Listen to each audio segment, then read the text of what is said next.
বিএনপির ভারপ্রাপ্ত চেয়ারম্যান তারেক রহমান বলেছেন, মানুষের সেবক হিসেবে নেতাকর্মীদের কাজ করতে হবে।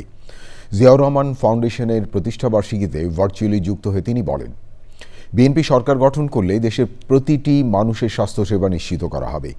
ফাউন্ডেশনের ভাইস প্রেসিডেন্ট জুবাইদা রহমান বলেছেন, জিয়াউর রহমান ফাউন্ডেশন মানুষের জন্য কাজ করবে। আরও জানাচ্ছেন রাহুল রায়। বগুড়ার বাগবাড়িতে সাধারণ মানুষকে শনিবার দিনব্যাপী স্বাস্থ্যসেবা দেওয়া হয়েছে। বিকেলে ছিল আলোচনা সভা। জিয়াউর রহমান ফাউন্ডেশনের প্রতিষ্ঠাবার্ষিকী উপলক্ষে এই আয়োজনে লন্ডন থেকে যুক্ত হন ফাউন্ডেশনের ভাইস প্রেসিডেন্ট জুবাইদা রহমান ও বিএনপির ভারপ্রাপ্ত চেয়ারম্যান তারেক রহমান। এই ফাউন্ডেশনের প্রতিটি সদস্যের মানবতা, আত্মত্যাগ অকল্পনীয়। মানুষের জন্য মানুষ, এই বিশ্বাস নিয়েই তাদের দৃঢ় পথ চলা এই ২৬টি বছর। ভবিষ্যতে যে কোনো বিপদে দেশবাসীর পাশে থেকে তারা কাজ করে যাবে।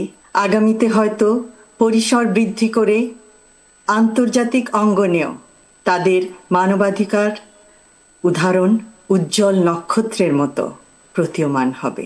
বিএনপি সরকার গঠন করলে পরে আমরা হেলথ কেয়ারের নামে আমরা গ্রামে গ্রামে এইরকম একটি টিম তৈরি করব, যারা মানুষের কাছে যাবে, মানুষকে বুঝাবে যে ভাই এই জিনিসটা খেলে তোমার হার্টের অসুখ হবে না, এই জিনিসটা খেলে তোমার ডায়াবেটিক হবে না, এই জিনিসটা এইভাবে চললে তোমার কিডনির রোগ হবে না, যাতে দেশে কম সংখ্যক মানুষ অসুস্থ হয়। এটি থাকবে আমাদের উদ্যোগ। তারেক রহমান বলেন, মানুষের জন্যই রাজনীতি, তাই সেই লক্ষ্যেই কাজ করতে হবে। বিএনপির প্রত্যেকটা কর্মী, বিএনপির প্রত্যেকটা নেতাকে আজকে আমরা আমাদের মধ্যে রূপান্তর ঘটাই এবং আমরা আমাদের প্রত্যেককে আজকে জনগণের সেবক হিসাবে আমরা গড়ে তুলতে বদ্ধপরিকর হই। আমরা নিজেদেরকে জনগণের সেবক হিসাবে নিজেদেরকে গড়ে তোলার জন্য শপথ গ্রহণ করি। এটিই হোক আমাদের আগামী দিনের রাজনীতির শপথ, এটিই হোক আমাদের আগামী রাজনীতির পরিকল্পনা, এটিই হোক আমাদের আগামী রাজনীতির লক্ষ্য এবং উদ্দেশ্য।